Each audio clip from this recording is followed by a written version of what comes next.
Election 2024 بہت سے اتار و چڑھاؤ کے بعد اور بہت سی کیا سرائیوں کے بعد اب 8 فروری کو ہونے والے ہیں۔ پاکستان کے گزشتہ انتخابات کی طرح اس الیکشن کے نتائج پاکستان کی پسی ہوئی عوام کے لیے کوئی حل لائیں گے یا پھر یہ گھن چکر یوں ہی چلتا رہے گا؟ انتخابات سے پہلے نہ صرف سیاسی عدم استحکام عروج پہ ہے بلکہ معاشی بدحالی، صحت، تعلیم، زراعت، خارجہ پالیسی، آئی ٹی اور دوسرے شعبہ جات عوامی خواہشات کی ترجمانی نہیں کرتے۔ شاید ان کے علاوہ اور بھی کوئی ایسے مسائل ہیں جن کا میں تذکرہ نہیں کر رہا۔ ان حالات کے پیش نظر سبا نے یہ فیصلہ کیا کہ عام انتخابات سے پہلے اہم مسائل کی نشاندہی کے لیے قومی ڈائلاگ کا آغاز کریں۔ ہم اپنی ہی کمیونٹی کے دوستوں سے الیکشن 2024 کے حوالے سے ممکنہ ایجنڈے پہ بات کریں گے اور ان سے یہ جاننے کی کوشش کریں گے کہ آئندہ انتخابات میں کون سے اہم مسائل ہیں جن کو سیاستدان اپنی ذمہ داریوں کا بہتر احساس کرتے ہوئے اپنے منشور میں شامل کریں۔ اس لیے آج کا جو سوال ہے میں آپ کے سامنے رکھ رہا ہوں۔ آئندہ انتخابات میں سیاستدانوں کو کن ملکی مسائل کو حل کرنے کے لیے اپنے ایجنڈے میں شامل کرنا چاہیے؟ میرے آج کے مہمان ہیں مجیب الرحمان شامی صاحب، سجاد میر صاحب، منصور علی خان صاحب، محمد سرفراز صاحبہ، مظہر برلا صاحب اور پروفیسر عبدالرؤوف صاحب۔ شامی صاحب، آپ سے ہم بہت باتیں کرتے ہیں ٹیلی ویژن پہ آ کے، اور اب وقت آ گیا کہ ہم ایک ایسی بات کریں جو لوگوں کے لیے بھی قابل قبول ہو، ان کے مسائل کے حوالے سے ہو، اور سیاسی پارٹیاں جو بھی منشور دیں، جب وہ منشور بنا رہی ہوں، لکھ رہی ہوں، تو ان کے ذہن میں ہو کہ یہ جو دانشور ہیں یہ کیا سوچ رہے ہیں، کن مسائل کی بات کر رہے ہیں۔ پلیز۔ افتخار صاحب شکریہ۔ دیکھیں، پاکستان کا سب سے بڑا مسئلہ میرے نزدیک سیاست میں غیر سیاسی اداروں کی مداخلت ہے۔ اس کو سر دوسرے لفظوں میں کیا کہیں؟ آپ کہتے ہیں کہ آئین میں جو لکھا ہوا ہے اس پہ کام کیا جائے؟ آئین جو ہے اس کے مطابق نظم حکومت کیسے چلے۔ ہمارے جو سیاستدان ہیں وہ انتخابات کے نتائج قبول کریں، جو ہارنے والے ہیں وہ جیتنے والوں کو حکومت کرنے دیں، اور جو جیتنے والے ہیں وہ ہارنے والوں کو سکون کا سانس لینے دیں۔ شامی صاحب، یہ بات جو آپ کر رہے ہیں یہ پھر ایک عام سیاسی بحث نہیں شروع ہو جائے گی؟ کیوں نہیں آپ اسپیسیفکلی ہمیں بتاتے کہ کون سے شعبہ آپ کے نزدیک ہے جس میں بہتری کی ضرورت ہے اور بہتری کیسے ممکن ہے؟ یہ جو آپ نے ایک بات کی آئین کے حوالے سے، گڈ۔ دیکھیں، پاکستان میں جب تک ملکی معاملات جو ہیں سیاستدان اپنے ہاتھ میں نہیں لیں گے، پارلیمنٹ اپنے ہاتھ میں نہیں لے گی، اور ادھر ادھر وہ دیکھتے رہیں گے اور جھانکتے رہیں گے اور ہماری فوج کو مجبور کرتے رہیں گے کہ وہ دخل دے معاملات میں، اور پھر انٹیلیجنس ایجنسیاں جو ہیں وہ اپنا کردار ادا کرتی رہیں گی، وہ زیر و زبر کرتی رہیں گی، اس وقت تک سکون نہیں آئے گا۔ جب سکون نہیں آئے گا تو غور کرنے کا موقع نہیں ملے گا، غور کرنے کا موقع نہیں ملے گا تو مسائل حل کرنے کی کوشش نہیں ہوگی۔ ہم نے لڑتے بڑھتے جو ہے وہ اتنا وقت گزار دیا ہے، مغل شہزادوں کی طرح اقتدار کی جنگ نہیں لڑی جا سکتی۔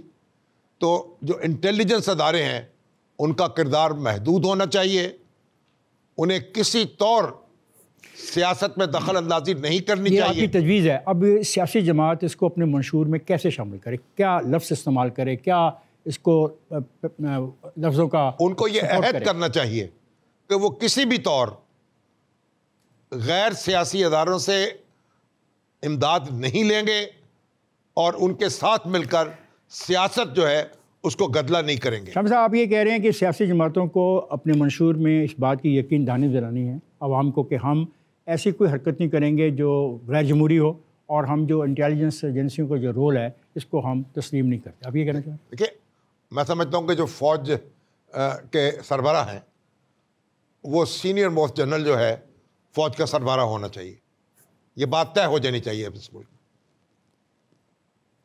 اور فوج جو ہے جب آپ اسے سیاست میں آنے کا موقع دیتے ہیں یا سیاست میں گھسیٹتے ہیں تو پھر سیاست فوج میں داخل ہو جاتی ہے، اور پاکستان اس کو افورڈ نہیں کر سکتا۔ سیم کویسچن فار یو، کہ آئندہ انتخابات میں سیاستدانوں سے ملکی مسائل کو حل کرنے کے لیے کس ایجنڈے کی توقع کرنی چاہیے؟ شکریہ افتخار صاحب. میں آپ کے سوال کے جو آخری 4 الفاظ ہیں، 5 الفاظ، کس ایجنڈے کی توقع کرنی چاہیے، کسی ایجنڈے کی توقع نہیں کرنی چاہیے فرینکلی اسپیکنگ. اور اس کی وجہ یہ کہ 76 سال میں ان سیاسی جماعتوں نے، ان اداروں نے، اس میڈیا نے پاکستانی عوام کو فیل کیا ہے، نا امید کیا ہے، کچھ نہیں دیا. آپ ایک بچہ ہوتا ہے جو اگر وہ پاکستان میں پیدا ہوا ہے، اس کے اردو سپیکنگ یا پنجابی سپیکنگ ماں باپ ہیں، آپ اس کو چند سالوں کے بعد اگر ایکسپیکٹ کرنا شروع کر دیں کہ وہ انگریزی بولنا شروع ہو جائے گا بغیر سیکھے، بغیر پریکٹس کیے، یہ بے وقوفی ہے. پاکستان میں یہ پورا نظام جو ہے وہ غیر جمہوری طاقتوں کے ذریعے چلتا آیا ہے. یہ تمام سیاسی جماعتیں جو ہیں وہ غیر جمہوری طاقتوں کے بطن سے پیدا ہوئی ہیں، اور اب آپ ان سے یہ ایکسپیکٹ کریں کہ یہ جمہوریت کے لیے جو ہے وہ راگ الاپنا شروع کر دیں گی، میں ان سے کوئی ایکسپیکٹیشن نہیں کرتا. میں ان سے راگ الاپنے کی توقع نہیں کرتا. بات پوری ہونے دیں، میری پہلے پوری بات ہونے دیں. دوسری بات یہ کہ آپ آج ان الیکشنز، کیونکہ آپ کی یہ ٹرانسمیشن الیکشن سے متعلق ہے، اور آپ کو آئیڈیا بھی ہے کہ آج کی یہ عوام جو ہے اس الیکشن پروسیس سے، اس قسم کی ٹرانسمیشن سے، ایسی ڈیبیٹ سے کس حد تک دور ہو چکی ہیں. They do not even want to take it seriously. واپس لے کے آنا چاہیے ان کو، یہ نہیں لے کے آنا چاہیے جی، ان کو واپس لانا چاہیے ان ایشوز پہ، یہ نہیں. وہ مجھے نہیں لگتا کہ اب آئیں گے. آپ کا خیال کیا، وہ اگر آپ کو یہ موقع ملے تو آپ کیا کریں؟ میں سب سے پہلے تو یہ جتنی سیاسی جماعتیں ہیں، آپ کو اس پورے نظام کو اس طرح تبدیل کرنا پڑے گا کہ یہ ارب پتیوں کا ایک مقابلہ چل رہا ہے. وہ جو کیمرہ مین ہے نا، وہ جس دن آپ کے ساتھ کھڑا ہو کے الیکشن لڑ سکے گا نا، اس دن میں کہوں گا کہ آپ نے الیکشن لڑا. آپ یہ کہنا چاہ رہے ہو کہ ہمیں لوکل باڈی سسٹم لانا چاہیے، جو کہ کوئی نہیں لانا چاہتا. قیام نہیں، میں آپ کو لفظ دے دیتا ہوں جی اچھے بات بن جائے.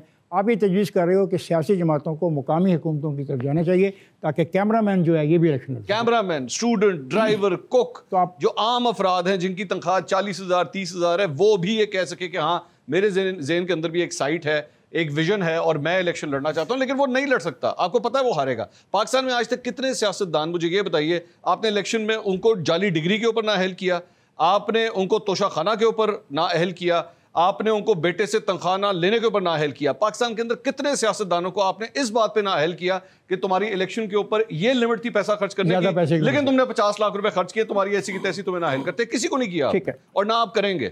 اس لیے کیوں نہیں کریں گے؟ نہیں کریں گے. یہ پولیٹیکل پارٹی سے اگر منشور میں نہیں کر سکتی، کیونکہ آپ نے کہا کہ ایجنڈے کی توقع کس سے کرنی چاہیے. ایجنڈے کی توقع ان سیاسی جماعتوں سے نہیں. اس اسمبلی کے اندر بھی ایک صاحب بیٹھیں گے دوسرے فلور کے اوپر اور پوری اسمبلی کا ایجنڈا آپ کو سیٹ کر کے دکھائیں گے. جی پروفیسر رؤف، آپ کی طرف آتا ہوں. سوال وہی ہے کہ آئندہ انتخابات میں سیاستدانوں سے ملکی مسائل کو حل کرنے کے لیے کس ایجنڈے کی توقع کرنی چاہیے؟ ابھی تک جو ڈیبیٹ ہوئی ہے، آپ نے ان کی بات سنی، یہ کہتے ہیں کہ ایجنسیوں کا رول ختم ہونا چاہیے. میر صاحب نے کہا کہ یہ باتیں تو بہت کرتے ہیں، مساق جمہوریت پہ ہی عمل کر لیں، اور ان پارٹیوں کے جو اپنے پچھلے منشور ہیں انہی پر اگر عمل کر لیں تو بات آگے جا سکتی ہے. منصور کا یہ کہنا ہے کہ جب تک ہم مقامی حکومتیں نہیں لاتے، لوگوں کو پالیٹکس میں انوالو نہیں کرتے، بات نہیں بنتی. آپ کیا تجویز کرتے ہیں؟ ٹھیک ہے، بہت سی باتیں تو شامی صاحب نے، منصور نے، میر صاحب نے کہہ دی ہیں، لیکن میرے خیال میں جو ایک بہت بڑا خطرہ ہمارے اوپر منڈلا رہا ہے اور جس کی طرف بہت بڑی توجہ ہونی چاہیے، وہ ہماری معیشت کا مسئلہ ہے. اس وقت اربوں ڈالرز چاہیے ملک کے قرضے واپس کرنے کے لیے، اس وقت اربوں ڈالر چاہیے ملک کا نظام چلانے کے لیے. اور یعنی صورتحال یہ ہوئی ہے کہ آپ آرمی چیف کی ڈیوٹی لگاتے ہیں کہ وہ جا کے عرب ملکوں میں دوبارہ بھیک کا کشکول لے کے جائے اور ڈالر مانگنے کے لیے وہ منتیں کرے، ترلے کرے. تو آپ جو بات کر رہے ہیں کہ آرمی کی یا اسٹیبلشمنٹ کی جو انٹرفیرنس ہے وہ ختم ہونی چاہیے، تو آپ اس سے اندازہ کر سکتے ہیں ہائیبرڈ نظام چلتے ہوئے ایک زمانہ ہو گیا. اس ہائیبرڈ نظام سے جان چھڑانا میرے خیال میں بڑا آپ تجویز کیا کریں؟ بڑا آپ بھی تو سوچتے ہو گھر میں بیٹھ کے کہ یار اس نظام کو تبدیل کرے. اپنا ادھر یہ دوست جو بیٹھے ہیں، منصور بھی سوچتا ہے، میمل بھی سوچتی ہے، سجاد میر صاحب ہے، برلاس بیٹھا ہوا ہے، سوچتا ہے. آپ کیا سوچتے ہیں؟ آپ کیا تجویز کرتے ہیں کہ اگر آپ سے میں مشورہ کروں، میں ایک پارٹی کا سربراہ ہوں، آپ کو میں بلاتا ہوں کھانے کی دعوت پہ کہ آئیے میرے ساتھ ایک کھانا کھائیں، تو آپ مجھے کیا سجیسٹ کریں گے کہ میں اپنے منشور میں کن چیزوں کو شامل کروں؟ میں تو جیسے کہہ رہا ہوں کہ یہ تو چیزیں ہیں ہی، یعنی آپ کو انٹرفیرنس اداروں کی بند کرنی چاہیے، یہ تو ہے ہی موجود، لیکن سب سے بڑا خطرہ جو اس وقت ہے جس کی طرف میں اشارہ کر رہا ہوں، اور وہ یہ ہے کہ آپ کے پاس معیشت کو بہتر کرنے کا کوئی حل ہونا چاہیے۔ اس کے لیے تمام اداروں کو، تمام پولیٹیکل پارٹیز کو بیٹھ جانا چاہیے اور یہ سوچنا چاہیے کہ یہ ملک جو اتنے بڑے خطرے سے دوچار ہے کہ جس میں یہ کسی بھی لمحے ڈیفالٹ کر سکتا ہے، ڈیفالٹ کرے گا تو کیا بنے گا؟ آپ یہ دیکھو کہ اگلے سال کے اینڈ تک میرے حساب سے تقریباً شاید 23 ارب ڈالر ہیں جو ہمیں چاہیے ہوں گے ملک کے نظام کو چلانے کے لیے۔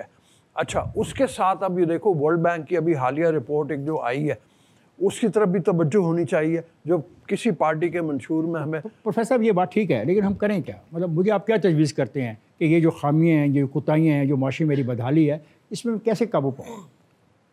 میں تو آپ کو یہی کہہ رہا ہوں کہ تمام اداروں کو بیٹھ جانا چاہیے اور بیٹھ کے اس کا سلوشن سوچنا چاہیے۔ اس کو آپ چاہے مساق معیشت کا نام لے لیں، چاہے کسی بھی چیز کا نام دے دیں، لیکن یہ ضروری ہے، اس کے بغیر کام چلنے والا نہیں ہے۔ بہت ہو گیا، بہت بگڑ گیا نظام، اور مطلب یہ چلے گا تو اس کے ساتھ ساتھ پھر دوسری جو چھوٹی خامی ہے جس کی طرف میں ابھی بات کرنے لگا ہوں کہ آپ یہ دیکھو کہ اس ایک صوبے میں کروڑوں بچے اسکولوں سے باہر ہیں۔ آپ کے ورلڈ بینک کی رپورٹ یہ کہتی ہے کہ آپ کے ملک کے نوجوان جن کے اوپر آپ توقع کر رہے ہیں کہ یہ آئندہ چل کے ملک کی باغ ڈور سنبھالیں گے، ان میں 50-60% ایسے ہیں جن کی ذہنی صلاحیت ہی نہیں ہے کہ وہ کسی طرح سے کوئی سوچ سکیں، کوئی کام کر سکیں۔ پروفیسر آپ یہ کہہ رہے ہیں کہ ایک تو ہم جو رول ہے ایک خاص طاقتور ادارے کا اس کو کم کریں، دوسری بات آپ یہ کہہ رہے ہیں کہ ہمیں اپنے معاشی مسائل کو اثر نو دیکھنا ہوگا، ان کے لیے حل تلاش کریں گے، اور تیسری بات آپ یہ کہہ رہے ہیں کہ ایجوکیشن سسٹم پہ ہمیں توجہ دینی ہوگی۔ یہی ابھی تک آپ نے تجاویز دی ہیں، منصور آپ اس پہ کیا کہنا چاہو گے؟ مطلب نو سبجیکٹ بڑا کلوز ہو گیا ہے اور زیادہ ہمارا دباؤ ہے آبادی کے اوپر، اور آبادی کے بڑھنے سے جو نقصانات ہیں اس پہ ہم بات کر رہے ہیں، آپ کیا کہتے ہیں؟ 76 سال کے بعد آج کا جو ہمارا نوجوان ہے نا، نہ اس کو یہ آپ اسکول کالجز میں سکھا سکے کہ آبادی کو کنٹرول کرنا کتنا ضروری ہے، کیونکہ آپ کو اس بات کا ڈر ہے کہ اس ملک کا مولوی طبقہ یا رائٹسٹ ونگ جو ہے نا وہ آپ کو پڑ جائے گا، آپ کو چھوڑے گا نہیں۔ وہ کیا کہتا ہے مولوی کیا کہتا ہے اس کے؟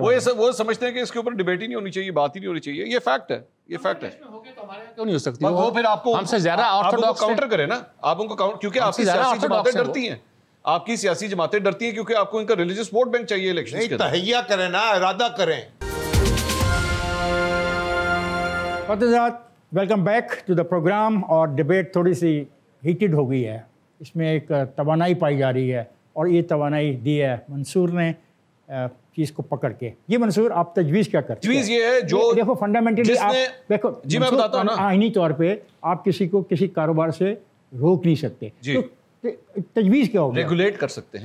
وہ ریگولیشن جو ہے، وہ ریگولیشن میں آپ کی ریگولیشن میں بتاتا ہوں، جس شخص نے گھر بنانا ہے، اپنا گھر بنانا ہے، وہ پلاٹ خریدے، آرام سے وہ انویسٹمنٹ کے پوائنٹ آف ویو سے کام نہ سٹارٹ کر دے کہ میں آج سستا خریدوں گا کل مہنگا۔ ہائی رائزز بلاس صاحب فرما رہے تھے، ویری گڈ آئیڈیا، بالکل اس کو پروموٹ کریں۔ تیسرا، اگر گرین گھر آپ بنا رہے ہیں، یعنی سولر انرجی کے اوپر ہو، پانی کی اچھی سٹوریج وہ کر سکا ہو، سیلف سسٹینیبل گھر بنا سکتا ہو، اس کو گورنمنٹ جو ہے سبسڈیز دے، اسے پروموٹ کرے، لون دے۔ ڈاکٹر صاحب فارن پالیسی کے اوپر صرف میں ایڈیشن کر دوں، وہ یہ ہے کہ پاکستان کے اندر پچھلے 15 سال سے، خاص طور پہ مشرف صاحب کے دور کے اندر سے، وہاں سے ایک اٹیمپٹ سٹارٹ ہوئی ہے اسرائیل کو منوانے کی، اسرائیل کو تسلیم کرنے کی۔ میں اس کے بالکل بھرپور خلاف اس لیے ہوں کیونکہ اس کا تعلق ریلیجن کے ساتھ بے شک نہ ہو، ہیومن رائٹس کے ساتھ بھی ہے۔ آپ